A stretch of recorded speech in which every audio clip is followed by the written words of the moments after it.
ये 10 बातें भगवत मार्ग के पथिक को त्याग देनी चाहिए। परद्रव्येष्वभिध्यानम, दूसरे के धन का अपहरण करने की वृत्ति, चाहे विरक्त हो चाहे गृहस्थ हो। परद्रव्येष्वभिध्यानम मनसानिष्ट चिंतनम, जो मन से भी दूसरे के धन का चिंतन करने लगता है तो खुद उसका अनिष्ट शुरू हो जाता है। शास्त्र की बात मान लो, जिम हरि शरण नए को बाधा, सुखी मीन जहां नीर अगाधा। तुम भगवान से विमुख होकर जिस पाओगे। परद्रव्येष्वभिध्यानम, ये मायावी लोग मिल जाते हैं। अगर धन का चिंतन करोगे मिल जाएंगे। बहुत बहुत मारा घूम रहा है रुपया।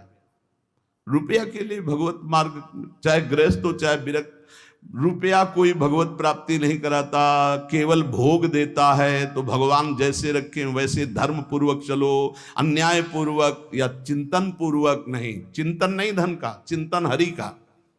मनसानिष्ट चिंतनम, चिंतन करोगे तुम्हारा अनिष्ट कर देगा रुपया। ये संसारी पुरुष नहीं समझ, रात दिन उसी के चिंतन करते हैं, तभी डिप्रेशन में पहुंच जाते हैं। नाना प्रकार की कुभावनाएं प्रकट होने लगती हैं। जिसको इस जन्म में परमानंद की अनुभूति करनी है उसको सावधान। पारुष्य अनृतम चैव पैशून्यम चापि सर्वशा।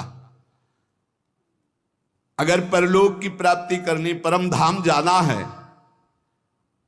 तो आप चुगली करना, निंदा करना, दूसरे की बातें करना छोड़ दो। दूसरे के धन का चिंतन, अपहरण करना छोड़ दो। मिथ्या भाषण, परनिंदा और असंबद्ध प्रलाप ये साधक में नहीं होना चाहिए। असंबद्ध प्रलाप, चुगली, निंदा ये जबान में नहीं होना चाहिए। और कह रहे हैं अदत्तानाम उपादानम हिंसा चैवा विधानता परदारोप सेवा चा शारीरम त्रिविधम स्मृतम। बिना किसी के दिए हुए किसी वस्तु का स्पर्श मत करो। देने पर भी तब देखो कि तुम्हारे योग्य है कि नहीं। और परदार रति, चूंकि ये गृहस्थ या विरक्त कोई भी भगवत प्राप्ति के लिए चले, उसके लिए किसी भी परदार रति, दूसरे की स्त्री के प्रति तनिक भी लगाव नहीं होना चाहिए काम भाव का। अगर काम भाव का जरा भी लगाव है तो तुम्हारा पतन हो जाएगा। बहुत विचित्र समय कलिकाल का प्रभाव चल रहा है। इस पर दृष्टि ही नहीं जा रही कि ये जो व्यभिचार प्रवृत्ति है इसको एक मनोरंजन मान लिया गया है, इसको एक खिलवाड़ मान लिया, इसे एक सीमा में रखा गया है। एक सीमा में रखा, पाणी ग्रहण संस्कार कर स्वीकार करके फिर धर्म पूर्वक चलो, वैराग्य हो जाएगा। अधर्म पूर्वक चलोगे आसक्त हो जाओगे। परदार रति ये नरक प्राप्ति का हेतु है। इसलिए उपासक जो भगवत प्राप्ति करना चाहता है अशुभ कर्मों से बचे, परदार रति से बचे। किसी भी तरह से जो अपवित्र वस्तु दी जाए उसको स्पर्श न करे। हमारे लिए क्या पवित्र है? विरक्त के लिए हम भगवत मार्ग के पथिक हैं, जितना हमें चाहिए उतना मांग लेंगे। जो नहीं चाहिए वो हमारे लिए सब अपवित्र, हमें नहीं चाहिए, नहीं चाहिए। और गृहस्थ के लिए धर्म पूर्वक कमाई हुई वस्तु किसी के दान दक्षिणा या किसी का यह ऐसा स्वीकार न करे, बहुत हानिकारक होता है। दोषै प्रयुक्ता शरीरेण प्रवर्तमानो हिंसास्ते प्रसिद्धो मैथुनान्याचरति। जो दोषों को स्वीकार करके इस मार्ग में चलता, बहुत बुरी तरह चारों खाना चित्त गिरता है परमार्थ में। कई तरह के मैथुन होते हैं, उन मैथुनों से बचे। अष्ट मैथुनों का वर्णन आया है। ये कुकर्मा आचरण करने वाला कभी भगवत प्राप्ति के मार्ग में अग्रसर ही नहीं हो सकता। इसलिए शास्त्र है बहुत सावधानी से। गृहस्थ हो चाहे विरक्त, अगर शुद्ध सच्चिदानंद का आनंद लेना चाहते हो, दुखों से अपने आप को बचाना चाहते हो, तो हर प्रकार के मैथुनों से बचने की चेष्टा करें। पर पीड़यन, दूसरे को कभी दुख ना दे। मिथ्या भाषण, कठोर भाषण, ये सब कुकर्म के अंतर्गत ही आता है।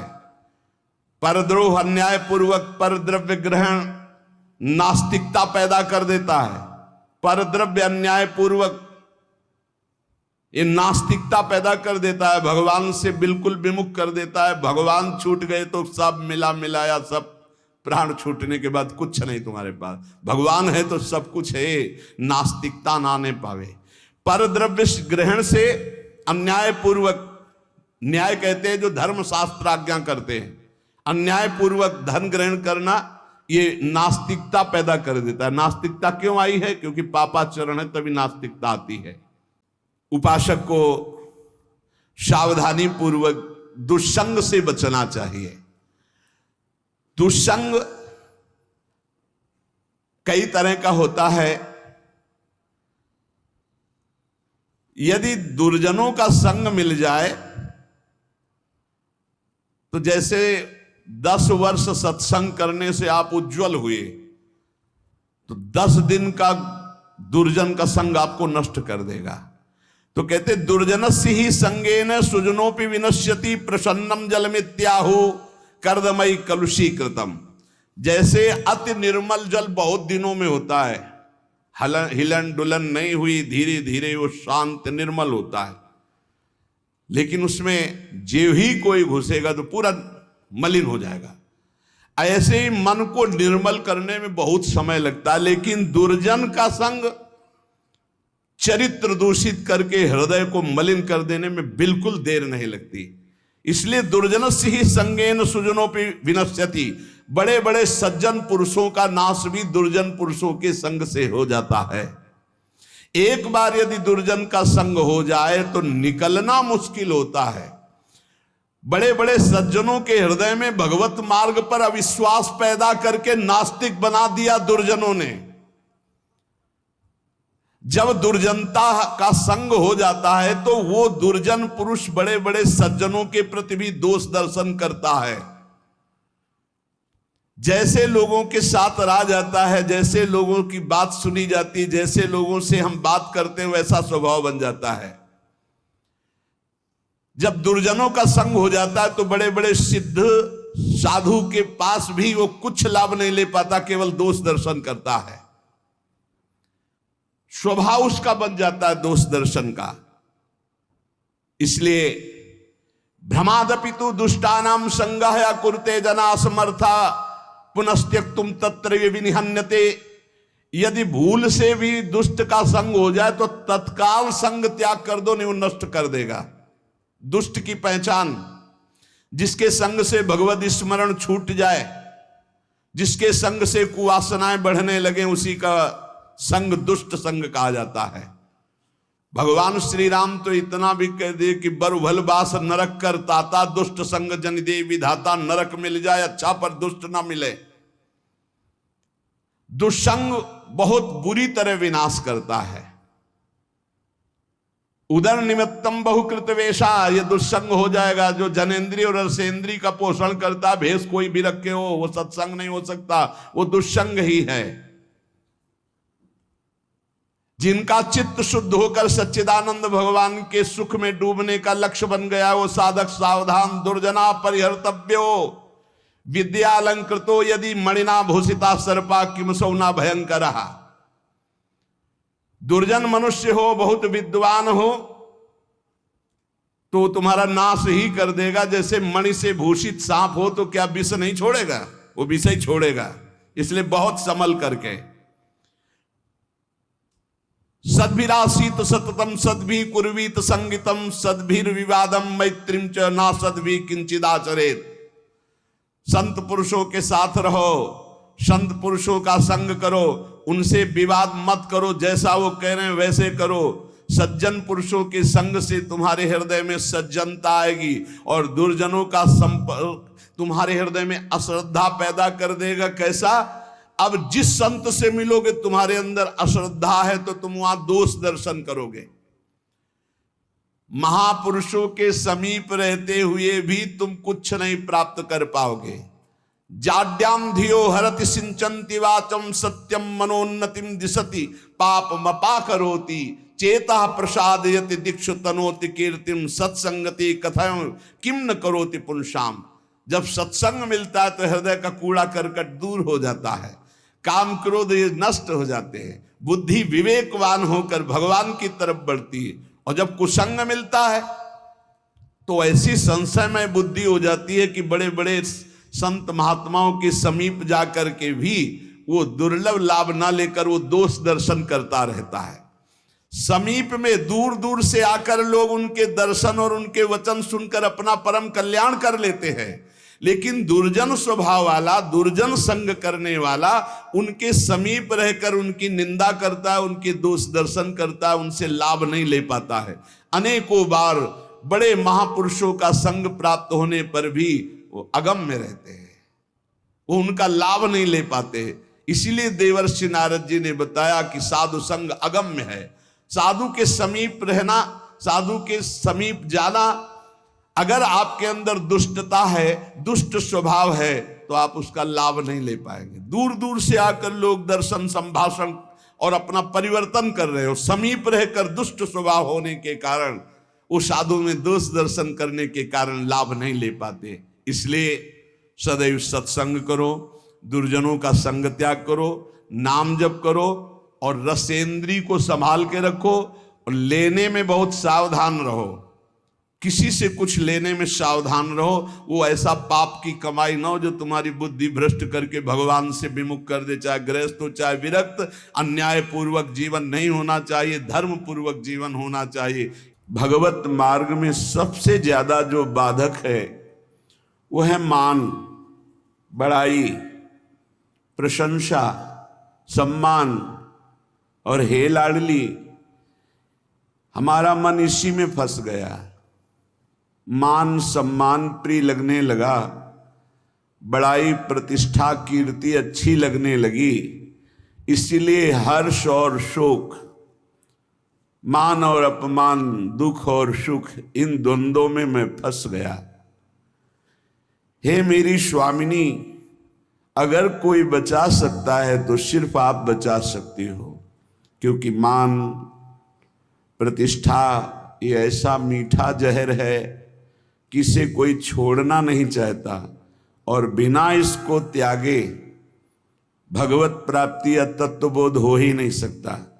जिसकी दृष्टि में गौरव अर्थात मान घोर रौरवम, प्रतिष्ठा सुक्री विष्ठा, सम्मानम विष के समान, सम्मानम कल्याति घोर गरलम, वो इस मार्ग में आगे बढ़ता है।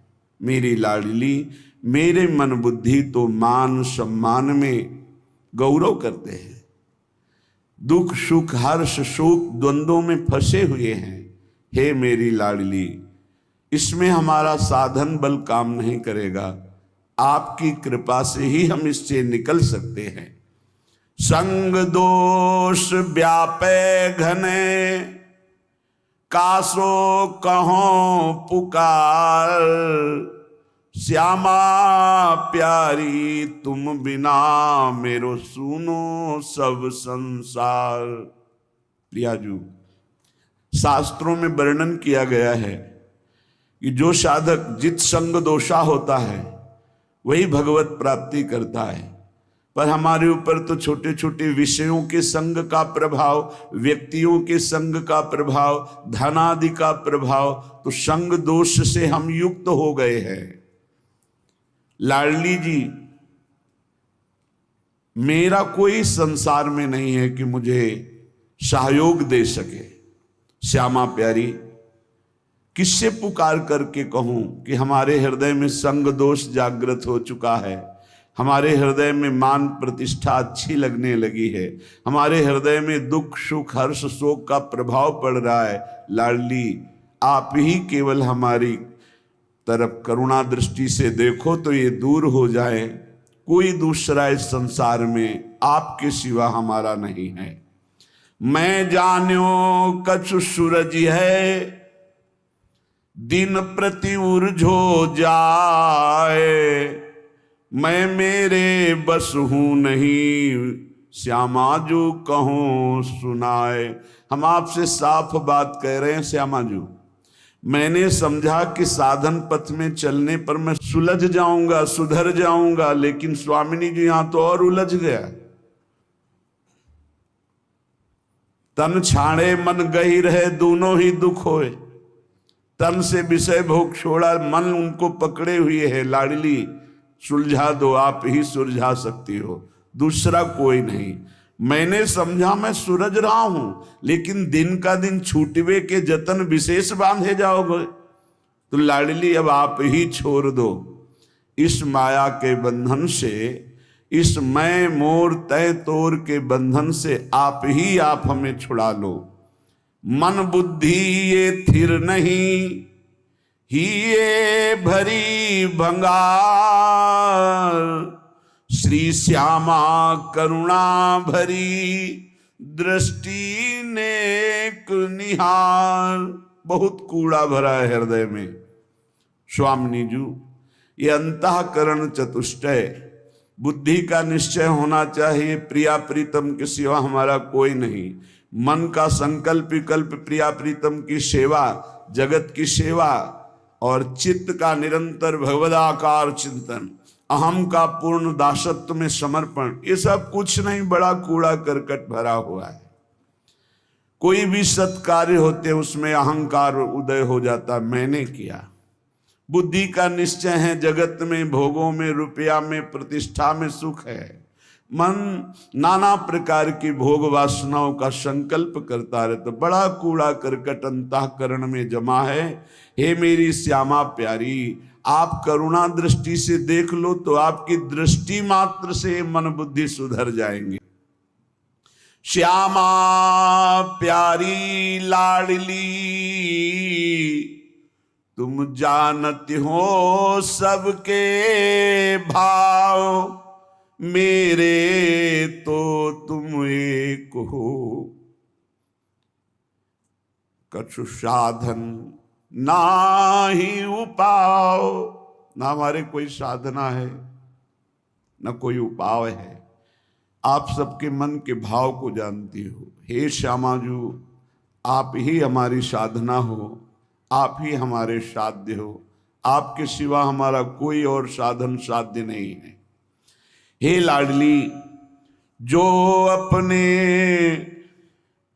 अवगुण कहूं पाऊं और न छोड़, पर अंतर की तुम जानो सबे। मेरी श्यामा कहो निहोर। यदि हम अपनी गाथा हृदय की सुनावें तो कितने अवगुण हैं, पार नहीं पा पाएंगे। बस एक बात हृदय में देख पा रहे हैं कि वो स्वीकार करता है कि हमारी माई श्यामाजू को राज। हे श्यामाजू, आपके सिवा और किसी का आश्रय नहीं है, इसलिए आपसे ही निहोरा है कि आप ही हमारे हृदय को पावन कर दो, अपने प्रेम के योग्य कर दो, निर्विकार कर दो। राधा प्यारी मेरी स्वामिनी, निज सहचरी समुदाय, अली माधुरी आपके चरण परी बिललाए। हे समस्त सहचरियों, आपके मध्य में विराजमान जो श्यामा श्याम हैं, सहचरी सहित समस्त वृंदावन के परिकर को, प्रिया प्रीतम को हृदय से बार बार वंदना करते हुए विलख कर हम केवल इनके चरणों का आश्रय लेते हैं। अब आप देख लो, आपको संभालना है। इसे निर्भरा भक्ति कहते हैं। पूर्ण रूप से अपने इष्ट के भरोसे में हो जाना। जब अपनी तरफ दृष्टि जाए तो अति दैन्य और दोष युक्त, और जब इष्ट की तरफ दृष्टि जाए तो अत्यंत गर्व और आनंद में। तो हम अपनी तरफ दृष्टि करके अपने इष्ट को बता रहे हैं कि हमारे में ये सब दोष है, हमारे में ऐसा कोई गुण नहीं कि हम आपको प्रसन्न कर पावें। इसलिए हे लाडली, हे लालजू, आप कृपा करो और अपने योग्य हमारे हृदय को बना लो, क्योंकि बनावटी प्रभु को पसंद नहीं। निर्मल जन मन सो मोहि पावा, मोहि कपट छल छिद्र न भावा। मुझे कोई कपट छल दोष विचार ये प्राप्त नहीं कर सकते हैं। मुझे प्राप्त कर सकता है निर्मल मन, और हमारा मन मलिन है। तो हम आपसे निवेदन करते हैं, हे प्रभु आप अपने योग्य बना लीजिए इस मन को। मेरे में सामर्थ्य नहीं कि मैं आपके योग्य मन को बना करके आपकी प्राप्ति कर पाऊं। अगर हम करोड़ों कल्पों तक साधना करें तो भी आपके योग्य नहीं बन पाएंगे। और अगर आप पल के चौथाई हिस्से में चाहें तो मेरा मन आपके योग्य हो सकता है। इसलिए हम पूर्ण रूप से अजात पक्षायु मातरम खगा, जैसे बिना पंख निकला हुआ चिड़िया का बच्चा कुछ नहीं कर सकता, केवल माँ की बाट जो होता है, बस ऐसे हे मेरी श्यामाजू हमारे में कोई साधन नहीं, बस आपकी कृपा की बाट जो रहा हूं। इसे पूर्ण आत्मसमर्पण निर्भर शरणागति भक्ति कहते हैं। और ये अमोघ है। जिसके हृदय में ऐसा समर्पण हो गया हमारे माई श्यामाजू को राज, तो हरि ही श्यामाजू हैं, श्यामाजू ही हरि हैं। केवल स्वभाव और महिमा का रसास्वादन कराने के लिए प्रभु अपने प्रेम स्वभाव और अपनी प्रेम महिमा का रसास्वादन कराने के लिए ही हरि राधा किशोरी के रूप में विराजमान है। और प्रेम का कैसे रसास्वादन किया जाता है, कितनी दैन्यता, तो राधा किशोरी ही हरि के रूप में विराजमान है। हरि ही राधा किशोरी है, राधा किशोरी ही हरि है, किंचन मात्र इनमें भेद नहीं है। देखो यद्यप सकल लोक चूड़ामणि, यद्यपि हरि अनंत ब्रह्मांडों के स्वामी, पर दीनपन को मानत, दैन्य होकर कैसे प्रेम का रसास्वादन करते हैं। तो प्रेम का रसास्वादन कैसे किया जाता है, हरि रूप। और प्रेम का प्रभाव और प्रेम का स्वभाव श्री राधा किशोरी रूप। हमारा हो भाग्य, पता नहीं कौन सा अवगुण देख के रीझ गए प्रभु। गुण तो है ही नहीं कि ऐसी महामहिम महामाधुर्य रस करुणा समुद्र श्री लाडली जी के चरणों की शरणागति मिली, और हमें ये गर्व से कहने का साहस हुआ कि हम श्री जी के हैं, हम लाडली जी के हैं। ये अनन्यता हृदय में आ गई तो सर्वस्व की प्राप्ति हो जाएगी। देख लेना, मेरे प्रभु अनन्यता देखते हैं, और जितने दिव्य सद्गुण प्रभु को रिझाने की वृत्तियां, वो सब इसी अनन्यता से जागृत हो जाती हैं। जब हम शरीर के अनन्य होते हैं तो सारे दोष जागृत हो जाते हैं, और जब हम प्रियालाल के अनन्य होते हैं तो सारी दैवी संपदा जागृत हो जाती है। इसमें साधन बल नहीं, इसमें अनन्यता, इसमें प्रियता, इसमें ममता, और वो ममता प्रियता अनन्यता धाम प्रदान करता है। जब हम धाम के आश्रित होते हैं तो रजरानी की कृपा और रसिकों की कृपा मिलती है। जो श्री जी के अनन्य हैं, उन्हीं की कृपा से हमारे हृदय में यत्किंचित अनन्यता जागृत होती है। अनन्यता ही साधना की परम सिद्धि है। अनन्यता ही परमार्थ की वो सुदृढ़ भूमि है जिसपे दिव्य लीलाओं का रसास्वादन होता है। अनन्यता ही जीवन मुक्तता है, अन्य ही जीवन बंधन है। वो धन्य है जो अपने इष्ट के गुरुदेव के अनन्य हो गए, जिनके हृदय में ऐसी दृढ़ता आ गई कि बने तो रघुबर ते बने, बिगड़े तो भरपूर, तुलसी औरन ते बने, ता बनबे पे धूर। ये अनन्यता, हमारे इष्ट हमें जैसे रखे हम राजी हैं। हम राजी हैं जिसमें हमारे इष्ट राजी हैं। इष्ट जैसा जैसा विधान करते, चाहे वो दुखद हो चाहे सुखद हो, हम कभी कोई प्रश्न उनसे नहीं करेंगे और हम प्रसन्न रहेंगे उनके विधान को मानकर। ये अनन्य भक्त की हृदय की स्थिति होती है। श्री वृंदावन धाम के अनन्य महापुरुष हैं जिनको तत्वबोध है और प्रियालाल के प्रेम में उन्मत्त रहते हैं। वो कहते हैं कलिंद सुतयायुतम प्रणय माधुरी धारया प्रबद्ध सुख चंद्रिका जलधि फुल्लवल्ली द्रुमम कपोत शुक शारिका पिक मयूर कालंकृतम भ्रमद भ्रमर झंकृतम जयति धाम वृंदावनम। प्रेम रस की धारा यहां बहती रहती है वृंदावन में। अब निज धर्म आपनो कहत तहां नित्य वृंदावन रहत बहत प्रेम सागर जहां। बोले प्रणय माधुरी की रसधारा यहां प्रवाहित होती है।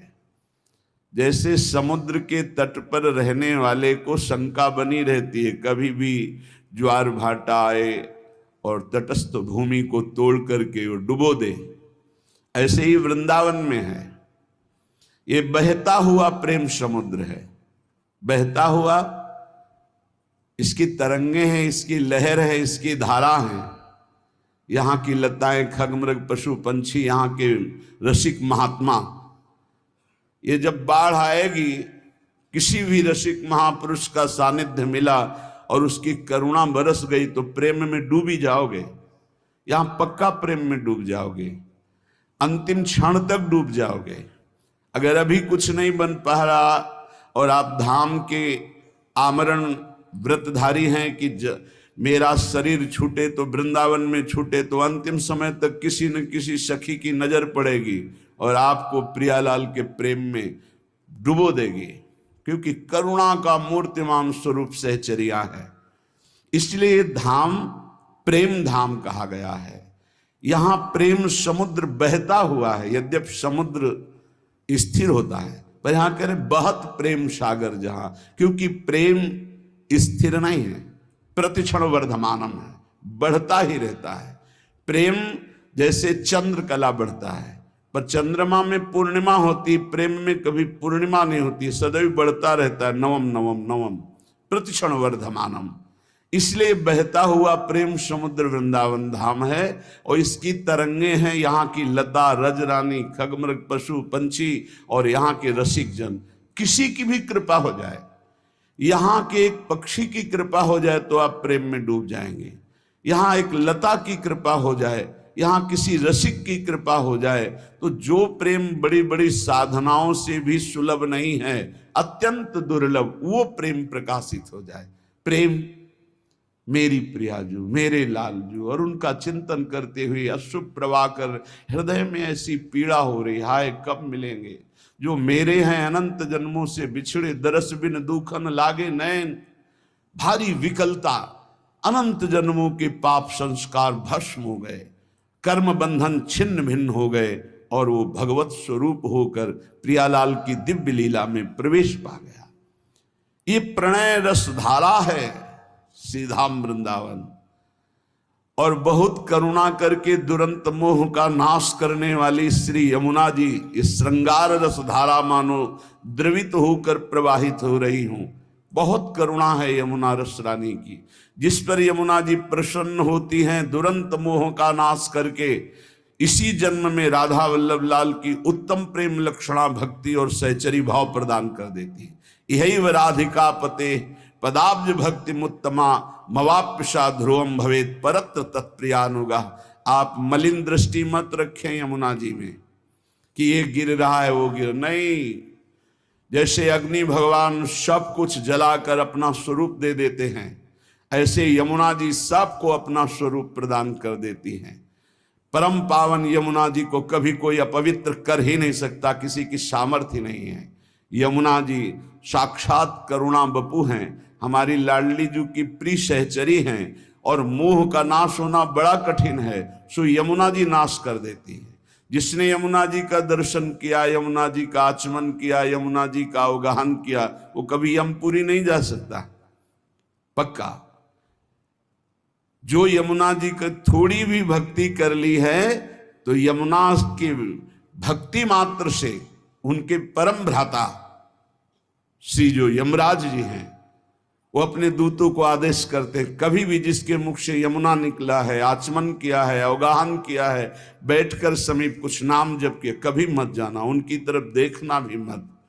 ऐसी यमुना जी जहां प्रवाहित हो रही, परेश वर्ण रूपिणी भगवान श्री कृष्ण की श्री अंग की जैसी कांति, ऐसे झलमल झलमल श्याम वर्ण यमुना, बड़ी दिव्य है यमुना जी। अपनी तो नेत्र प्राकृतिक हैं इसलिए देख नहीं पा रहे, जब त्रिगुणातीत कृपा होगी श्री जी की और त्रिगुणातीत वृत्ति जागृत होगी तब आप इन यमुना जी को देखेंगे। बड़ी दिव्य है, जिनमें स्वर्ण कमल, नील कमल, पीत कमल, अरुण वर्ण के कमल, विविध प्रकार के कमल खिले हुए हैं, भौरे गुंजार कर रहे हैं।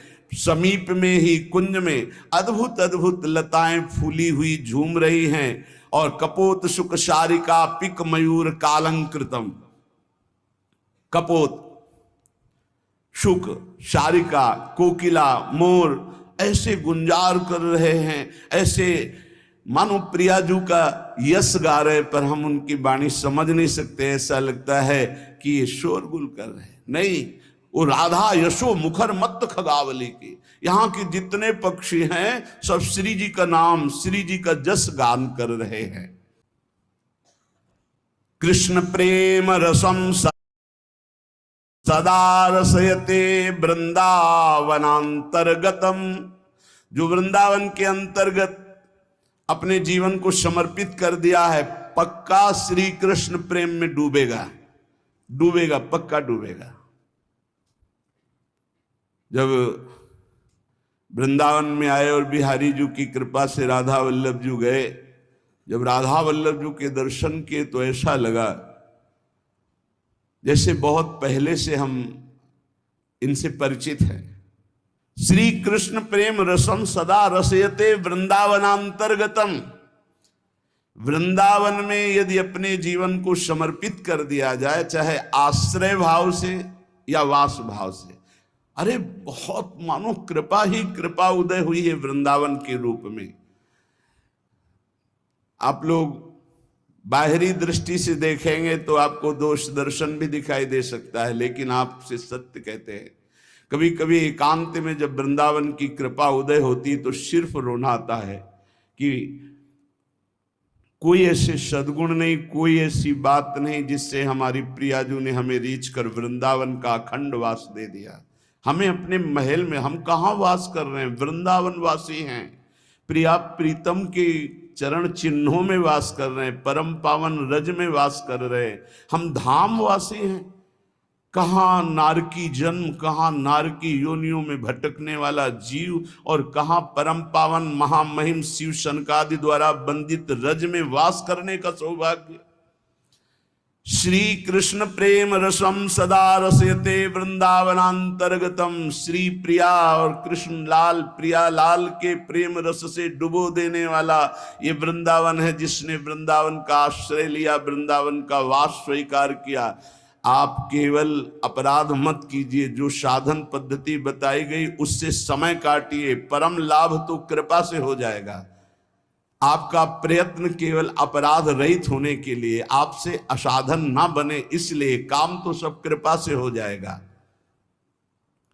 चेता स्थाणु चरिष्णु चिदघनम मोह रूपम तवापीदृशम, यहां अगर पक्षी भी कोई बाहर से उड़कर आकर वास करता है तो वो भगवत स्वरूप हो जाता है, चिदघन स्वरूपम।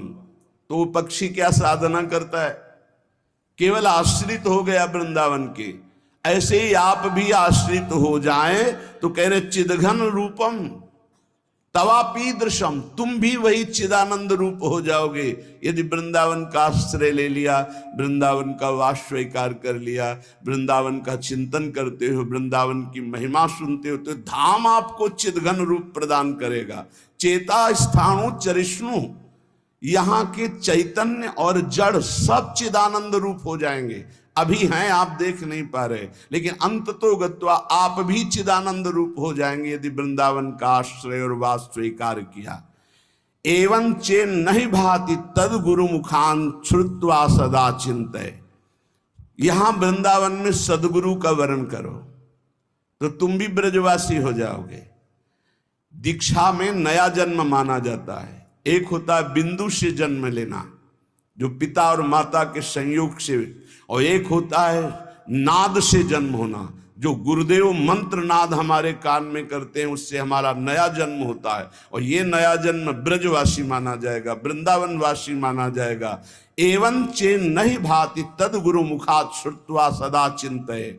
श्री सदगुरुदेव का वर्ण करके, श्री सदगुरुदेव के मुख से जो तुम्हें साधन मिला है, नाम मिला है, उपासना मिली है, तो कह रहे सदा चिंतये, उसी का सदा चिंतन करो। गुरुमुख से निकले हुए नाम और मंत्र की बड़ी अपार महिमा है।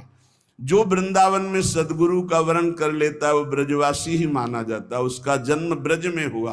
कौन सा जन्म? बोले दीक्षा जन्म, नाद जन्म। इस जन्म की बहुत बड़ी महिमा है। जैसे अभी आपने आज दीक्षा ली, तो दीक्षा लेते ही पूर्व के सारे जो आपके अपराध पाप है वो भस्म हो जाएंगे। अब सावधान हो जाओ कि अब नहीं करेंगे। अगर ऐसा नियम ले लिया, पक्का विश्वास कर लिया और गुरुमुख से निकले हुए साधना का सांगोपांग अनुष्ठान कर, इसी जन्म में भगवत प्राप्ति हो जाएगी। सदगुरु के मुख से जो उपदेश हुए सदा चिंतय, उनका चिंतन करो। नाम का, मंत्र का, मार्ग का, जो प्रियालाल के प्रेम मार्ग का उपदेश हुआ। और कह रहे प्रारब्धांत मिहावसाति सहसा स्वादिश्य से स्वम रसम। प्रारब्ध के अनुसार शरीर में जो दुख सुख आ जाए उसे भोग लो, उसे मिटाने की कोशिश मत करो। क्या होगा? बोले आपके हृदय में सहसा एक दिन देख लेना प्रियालाल प्रकाशित हो जाएंगे और आप उस आस्वादन से, प्रेम आस्वादन से उन्मत्त हो जाएंगे। क्या करें? कह रहे हैं कि जो वृंदावन का आश्रय लेता है, वास स्वीकार कर लेता है, वो श्री कृष्ण के प्रेम रस में निश्चित डूब जाता है। कैसे? बोले वृंदावन में सदगुरु का वर्ण करो, उनके द्वारा निकली हुई उपासना पद्धति जो श्रीमुख से है उसका अनुष्ठान करो, उनके बताए हुए मार्ग पर चलो, नाम मंत्र जो उन्होंने दिया उसका सदा चिंतन करो, और प्रारब्ध के अनुसार जो दुख सुख आ जाए उसे भोग लो। यहां ये नहीं कह रहे कि उसे मिटाने की चेष्टा करो, उसे भोग लो। तो क्या होगा? तुम भगवत प्राप्त हो जाओगे। ये सिद्धांत है। इसीलिए संत महात्मा बड़े बड़े आप देखो जो दिव्य हुए, उन्होंने अपने प्रारब्ध को नहीं मिटाया, दूसरों के प्रारब्ध को स्वयं लेकर भोग लिया।